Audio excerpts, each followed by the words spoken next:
Good morning, ladies and gentlemen. My name is Paige, or you can call me my YouTube name, Yaya. Today, I will be reading a book called Test Subject 17. If you like this book, feel free to check it out on the Wattpad platform. You can look it up by either the book itself or by my name, Bunny for Life. That is capital BUNI, the number 4, LYF. Also,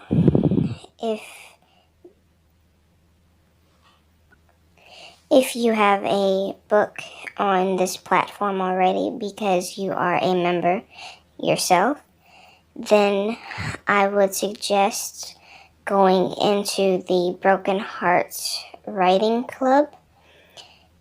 It's a really cool place that my friend Juju Smith 22 has created for those of us with books that don't have too many reads or votes or comments or anything. And honestly, it's a really cool place. Also, if you are in need of a banner or a book cover of some sort, I would suggest going into my other friend's book, Crying Fallen Angel. She has a graphics book where she makes all sorts of things, like banners, aesthetics, book covers, and a bunch of other stuff. And her stuff is awesome. She's done plenty of book covers for me. Trust me. I always love them. Now, back to my book. Before we get started with chapter 1, let's read a little bit about it. This isn't your traditional boy meets girl story. No. This story is about betrayal, family, love, and murder. Alex was a stone-cold killer who was asked to assassinate the one person that would change his life for the better. Natalia Rose. She was the friend most people dream of. Loyal, honest, loving, and special. One meeting with her would jog a life 13 years in the past. Both being hunted by a ruthless company that will stop at nothing to hide their secret. That they're the reason kids are going missing. Put these two together along with the help of a few friends, and nothing can stop them. Question is, how will the rest of their story unfold? Will they be lucky enough to escape, or be captured by the very people they trusted the most? And without further ado, let's jump into chapter 1. Chapter 1. Subjects. Her. That's all I can seem to think about now, is her. Her honey-colored eyes, soft black hair, tan skin. Her voice sounded like bells in a church. Melodic and happy. But there's one thing I'll never forget. The fear that came when she saw who I really am. 17, Johnson calls. My head snaps up towards our warden, as a lot of us call him, as my number is called. That's how all of us go by, test numbers. It's the number assigned when we get tested on for things like strength, ability, and endurance. Whatever name we had before being brought here, we don't remember. We know why, though. At least, some of us do. We see kids being brought in with a full memory. They know their parents, relatives, home address, everything. After they come from questioning and testing, it's all gone. A few like to believe that they tortured the kids so hard the memories faded from their brain. It's actually become a joke around here. the way us older and more experienced kids laugh. The man looks at me. He has black hair with graying sideburns along with a couple lines on his face that makes him look like he's always scowling. He wears an all-black suit that's very similar to the clothes we wear. Only difference is that his sleeves are longer. His eyes are an icy electric blue that can seem warm at times, and others just as hard and cold as I feel. Yes, sir. I glance around looking at the others in their gray uniforms, just like mine. Even our hair is the same, depending on gender. Girls have their hair extremely short and straight, and they're told to keep it in either a ponytail or as short as the guys. Most opt for the ponytail. The guys, like me, always have a buzz cut. The superiors say it's so no one can grab a hold of our hair in combat. Yeah, right. Even the slightest bit can be grabbed if you know how. Everyone here is uniformed, from the people that watch over us, the soldiers that guard our doors, to the people they test on. I can feel the anxiety of being picked for the next contract washing over the people in the assignment room. It's basically a place where Warden gathers a particular group that is either certified or eligible for our contracts. You're up. The file will be left in your cell. He looks away from me, walking to a table and pulling out a manila envelope. I look and the others relax, and they should. I've been on more assignments than they have, and the superiors seem to be testing what all my ability can do. The S's are always asking if I have any new developments in what I can do. I haven't told them everything, or they'd run more experience on me. And it sucks. They poke and prod at you. Take so many blood samples, it's like they're stocking up for a vampire or something. Dismissed. The kids file out one by one, and I hear our shoes hitting the linoleum floor. It sounds like a mini army. The squad goes down different twists and turns of halls until we reach the cafeteria. If you pay attention, some of these rooms have guards hanging outside of them, sworn to protect whatever is inside. Wonder if I can do that one day. I like killing people, don't get me wrong. It's one of the best things ever.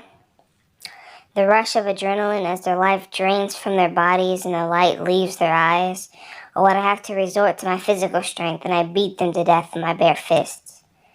Greatest feeling ever. But lately, it's been kind of boring. They do the same thing again and again and again.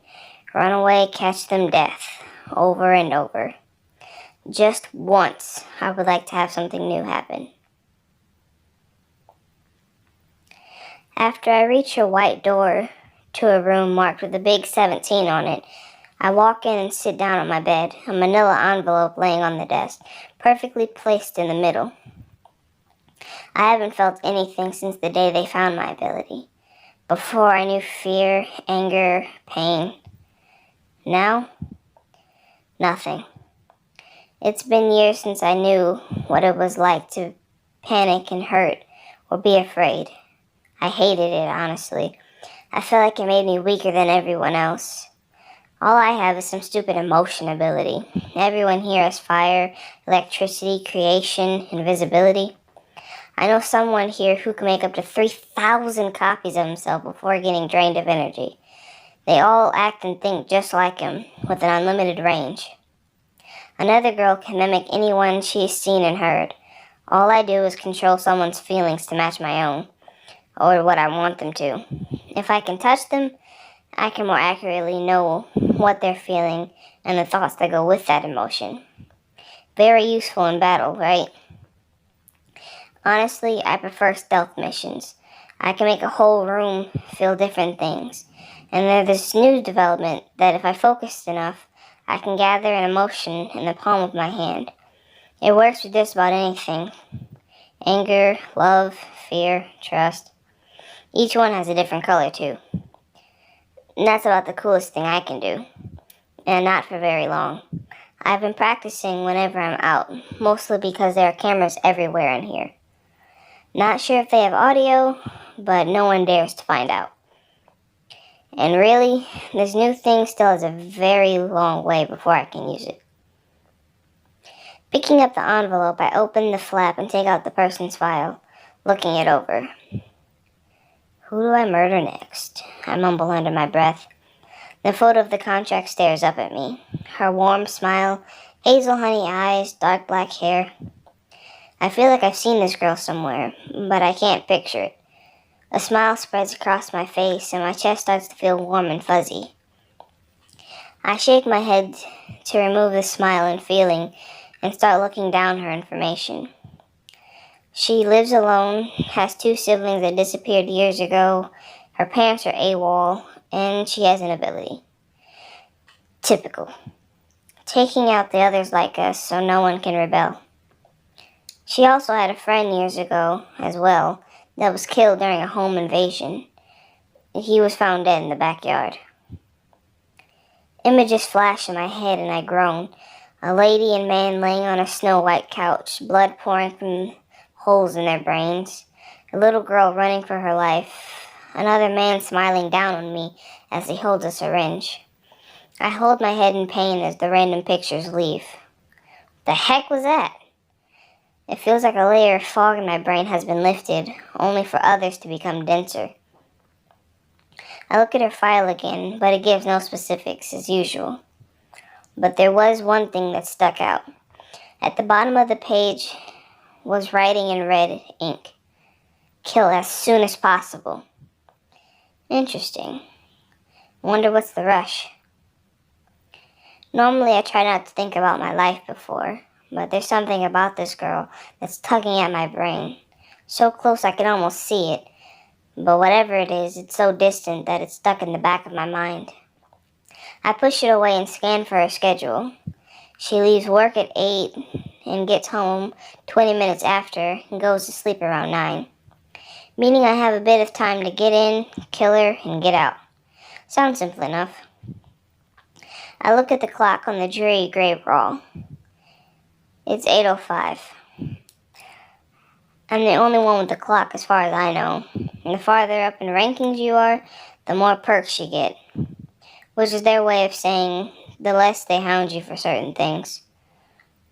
Sighing, I lay down on the rock-hard mattress beneath me. It's supposed to make us uncomfortable enough to keep us alert 24/7. Although it doesn't bother me much, to everyone's surprise. The superiors have tried everything to keep me like the others. Alone and alert. But that's the thing. They don't need to. The more my ability grows, the more everything fades. It's like I'm being turned into a killer robot. I'm alone enough as it is. There's a knock at my door as Subject 13 enters. The sandy blonde boy looks at me, and I motion him to walk in further into the room. He does so and closes the door. 13 has a dusting of freckles over his nose, sea green eyes with the same gray outfit I wear, a light gray tee with a darker shade of gray pants and black shoes. His lanky arms protrude from the sleeves of the shirt, while his legs are concealed by the one size too big pants.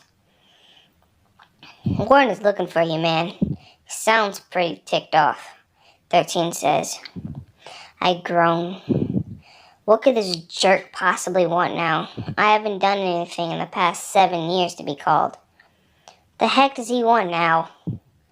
Sitting up, something washes over me and I knit my eyebrows.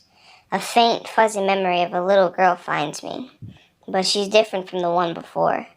The girl has beach blonde curly hair, her skin is pretty pale, and she has deep, dark brown eyes.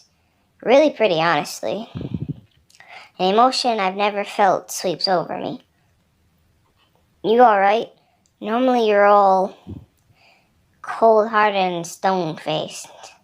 Now you look confused. I shake my head and stand up to my 6 feet 3 inches. 13 takes a small step back. It's nothing. Where is he? 13 shrugs, a slight grin on his face. I'm surprised he's lasted this long. One thing that almost never escapes this place is a sense of humor. That's one of the first things they break. And I don't know, he was starting about the cafeteria last I saw him. Alright, thanks, 13. He grins wider, patting my shoulder. I stare at his hand and he promptly removes it. You do the same, right? My stare is blank and cold. He looks back at me before catching on and walking out. I look back at the file spread across my bed and walk out after him. I jog down a long, blank hallway to the cafeteria, and sure enough, Johnson is scouring each and every table. He sees me enter and a sneer goes across his face. 17, my office. Now. It's all eyes on me. Their faces scan mine, but all they see is the lack of emotion I feel. I know because I look in a mirror when I get the chance and I'm in a house. My face is always blank and uncaring, even splattered in blood. Maybe that's why they send me out so much, because I won't have any emotional attachment to the people I kill. Shaking the thoughts from my brain, I follow Warden down yet another bleak gray hall. The floors are so clean you could probably drop food and still eat it. Heck, I can practically see my reflection from the floor. Almost. The walls are pure white, like freshly fallen snow, as the lights flicker in and out, casting everything in shadow. But not a window in the place. Unless you're one of the higher-ups and you have your own office. And like Johnson, or maybe even me one day. The view out of the window is amazing. When we reach his office, I can't help but take in a breath. It never fails to amaze me, stealing the air in my lungs. I can see the moon rising above the trees. Our branch headquarters, or the facility as us subjects call it, is located in a forest about 50 miles from the nearest town. Thinking about it, my kill is located in the city, about 75 miles away. Great. After you walk into his office, to the far back is a huge window wall with a view over the woods surrounding the building. Depending on the time of day you're called in, you can see the sunrise or sunset, and if you're lucky, you can see the moon, like I can now. To the left of the room is a big oak desk that's normally scrawled with paperwork, but clean and neat now, with a chair in front of it and behind it. The one behind it is an oversized office chair, and the kind you see in movies for villain bosses. I only know because I watch TV sometimes on a kill. It's a luxury we don't have here. The one in front looks uncomfortable, with its hard, straight wooden back that sits at a 90-degree angle and uncushioned seat, with absolutely no armrests at all. On the right of the room is like a living room, the kind you see in a magazine. Although none of us would ever live in a real one, we're all stuck here without any connection to a family. One sofa is pushed against the wall with a beautifully lush green plant on the right of it and a black lamp on either side. There's another sofa facing it with a glass coffee table in between them and a sea green carpet beneath. Next to the lamp is a bookcase that has to be about 7 to 8 feet tall, each shelf filled with books. Tall books, short books, skinny ones, fat ones, paperback, hardcover, old ones, and new ones. It was such a variety, it made me wonder whether Warden read them or if it was just a collection. Sir? My voice sounds like the way you would imagine a kid raised to be a killer. Cold and emotionless. I know better than to say anything else. I'm here for a reason. Better not make the situation worse. Have a seat, 17, Warden says, gesturing to the sofas. I don't question it and take a seat. My back straight as a rod. He takes the seat opposite mine on the couch against the wall, chuckling. At ease, kid. The superiors have a proposition for you. Proposition? I question. I don't feel confused, but it's not hard to act like it. I've studied body language enough to know how to convey human emotions. Yes, a proposition. Think of it as a gift from us to you. He starts, smiling at me, all of his teeth showing. After this contract, you will be given two choices. You can either become the company killer, or you can be an over. If you choose to be a killer, your fingerprints will be erased, and you will do contracts until you become unable, and you will remain at 17. If you become an over, like I am, you will gain a name of your choice. You will stay here in STYA and aid in helping kids with their abilities, training them and such, he explains. I nod my head slowly. Both sound tempting. I wouldn't mind actually having a name, other than my test number. It gets annoying after a while being called by a number. It makes us seem like slaves, or worse than slaves, like we aren't even human. But I guess to them, we're not. Just things to control. Not that I particularly care. Just give me a name, and I'll do anything. Kill, train, even if I have to stand in a freezer for a couple days. Sir, if you don't mind me asking, what's all this for? I begin biting my lip as Warden smirks at me. An uneasy feeling begins to set as he leans back, crossing his arms over his stomach. They see what you're doing, son, and they know what you can become. With your particular specialty, you can drive people to reach their full potential, or you can be paid for what you do. He leans in closer to me, his elbows on his knees. Listen, boy, you're perfect for either job. I'd advise you to take one. The other 987,788 experiments won't get the same offer, nor will it be the same way. The superiors have favor with you. What do you say? I close my eyes. I can feel the expectation coming from him. He expects me to say yes and pick one. I open my eyes. If I was a bit closer, I could read those emotional thoughts. Can I have time to think it over? I've got my next contract in a few minutes. I need to prepare and head out, I say, straightening again. He nods, offering his hand. I take it and we shake. Of course. Don't take too long. They don't like waiting. Dismissed. I nod and stand up, taking my leave, glancing over my shoulder at the window, seeing the moon once again. Funny. I feel like this will be the last time I see this view. As the door closes, I take a deep breath. I have a big decision to consider. I go back to my room and take out my specially designed suit. It's an all black to camouflage with our surroundings, since we normally do our contracts at night. I don't think anyone here has really seen the sun for more than a few minutes, if even, so I guess we're all a little pale, except for those of color. I think there's this one girl from Puerto Rico, and she still speaks Spanish, but her complexion looks like she's been sunless for a very long time, but still maintains her tannish color. Now that I think about it, it's funny how I understand her most of the time, but not enough to have a conversation. I open the case and sigh a little, looking at the clock. The time reads 8:17. Almost time to leave. I decide to head to see my friends. To me, they're nothing but people I hang with. I honestly don't care too much about them. They started talking to me and clustering around. It never bothered me much, so I never said anything.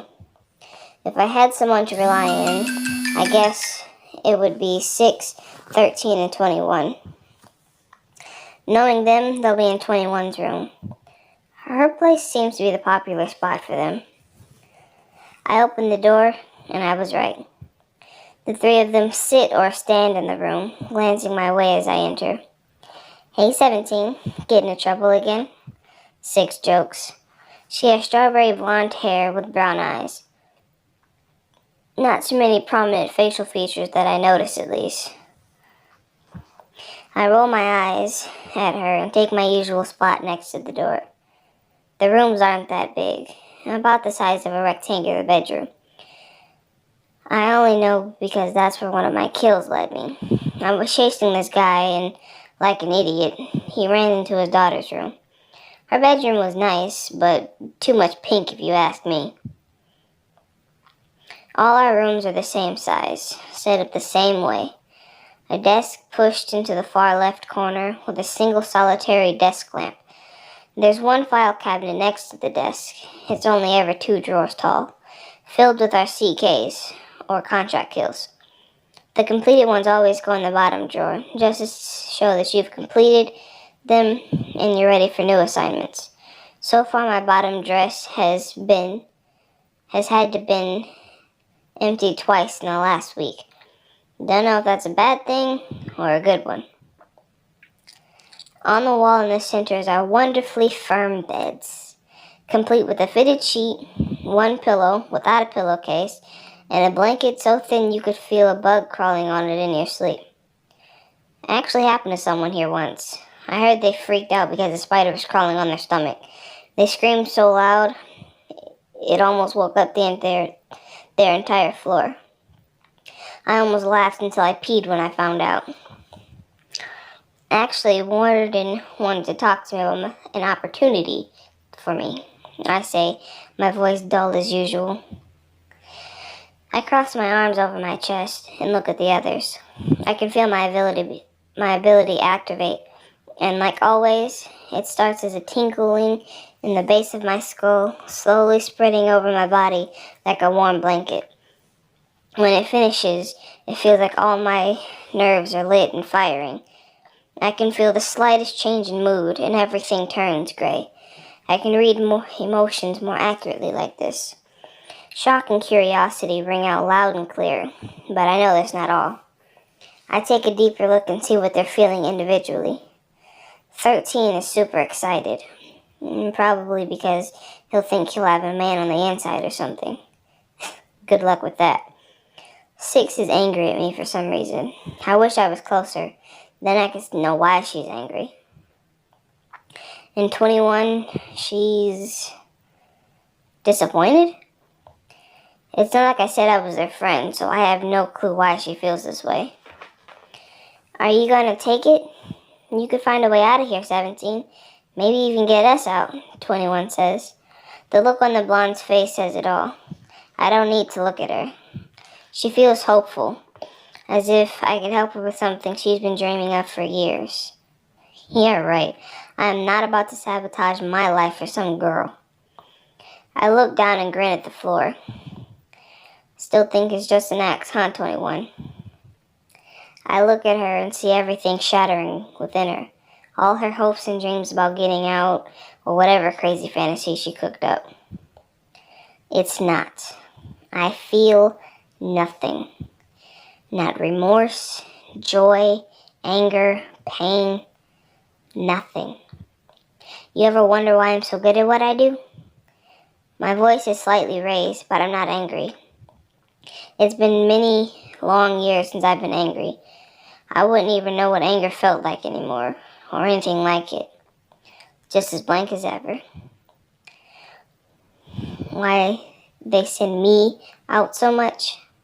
Here, I'll tell you. It's because I have nothing. Not a single emotion in me.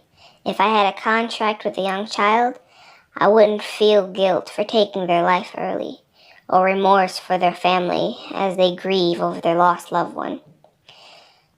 I look at 13 and he stiffens. You read Contraband. Ever read about cold-hearted killers? I ask, staring them down. I can feel the overwhelming fear coming off of them, like a hurricane overtaking a small island. Sweat begins to bead on 13's face, dripping down onto his lashes. He blinks and tries to avoid my gaze, but I hold him with my harsh stare. He nods slowly. Well, guess what? What? He questions hesitantly. his voice small. I get closer to him, leaning in closer and closer until he has to take a step back, and I'm in his face. You live with one, I whisper. I take a step back, an evil grin on my face as a chuckle escapes me. I can see the color drain from their faces as it finally sinks in as to what I mean. I am like a knife. I think not of what I cut as I move through life. I am cold, hard, and unfeeling. I cannot be scratched or rusted, only sharpened. And right now, I'm pretty darn sharp. Watch your path. You might lose a limb or two. 6 stares at me, unfazed. I can still see a glimmer of hope inside. It's not like I've done anything caring towards them, so why does she still hang on? 17. If you're so stone-hearted, then why do you hang around us? Surely there has to be something that cares about us and you. Otherwise you wouldn't be here. You would have pushed us away by now, she says, basically grasping at straws. I bite my lower lip and look at her. 6, I sigh, rubbing the bridge of my nose. There's nothing. You guys gravitated to me. I never said anything because I didn't care. You were just someone to be around when I was bored. Sorry that you guys feel like I should, but I honestly don't. If something happened to you guys, I probably couldn't care less. I'd just find a replacement. She bites her lip, nodding as tears brim in her eyes. And it's nothing but weak and pathetic. Crying is for the new kids and babies. I stare at her, unmoved by her eye fluids. I'm sure you're wrong, 17. So sure. She walks past me, bumping into my shoulder, and from that small touch, I get a glimpse at her hopes and fears. I roll my eyes and look at the other two. If she only knew. As 6 walks out, 21 and 13 look back at me, avoiding eye contact. Would you hurt us if you were told to? 21 meets my gaze, tears in her own. Another weakling. It depends on who tells me. I could snap your neck right now if I wanted to. I shrug. 21 sits on her bed, staring blankly at the floor. Can I be alone, please? Her voice is quiet. 13 nods and starts to head out. I look at the girl once again and shake my head. Whatever. I don't have time for this anyway. Bye, 21. As I close the door behind me, 13 appears again. Come on, man. You don't mean what you said, do you? He asks, hope and amusement in his voice. I glare at him, and it withers away immediately. I do, and if you don't stop bugging me about it, you'll wind up in the medical wing. Now, if you excuse me, I have a contract to fulfill. I snarl. He looks at the floor, and I walk past him to my room. After entering, I immediately go to the case on top of my bed. The suit is still next to it, laying flat. I strip down to my underwear and pull it on, scrunching my nose as the feel of it over my skin. It always feels funny, like it's suctioning itself to my skin. The suit is almost like footy pajamas, but makes absolutely no sound, which is good for these assassinations I do. Don't need the target trying to sneak off before I can even reach them now, do we? I close my eyes and slip out the door, going unnoticed by my peers. Walking down the maze-like halls, I pass through many security clearances before I'm finally allowed into the darkness of the night. The last guard looks at me with a strange look on his face. Going out again, 17? He asks. I grin at him. What can I say? I'm good at my job. Might even work with you one day. He laughs at my comment before swiping a card and opening the door to let me through. Yeah, good luck with that, kid. Have fun on your trip. I look behind me with a very insane smile. Don't I always? End of chapter 1. I hope you guys liked it. Comment and subscribe. Leave a like. And if you want more, let me know and I will happily read chapter 2. Or I could read a different book. So, the book I just read is called Chess Subject 17. And it is available on Wattpad right now.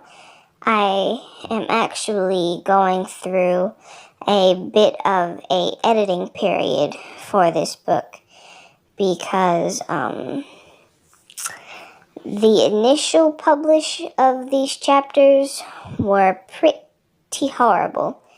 So basically I've just unpublished the entire book and I've been editing everything and making it longer, making the details better and whatnot. So at the moment only 3 parts are available. The preview with an author's note, chapter 1, and I just published chapter 2 sometime last night. Hope you guys enjoy this reading and I will see you all later. Adios.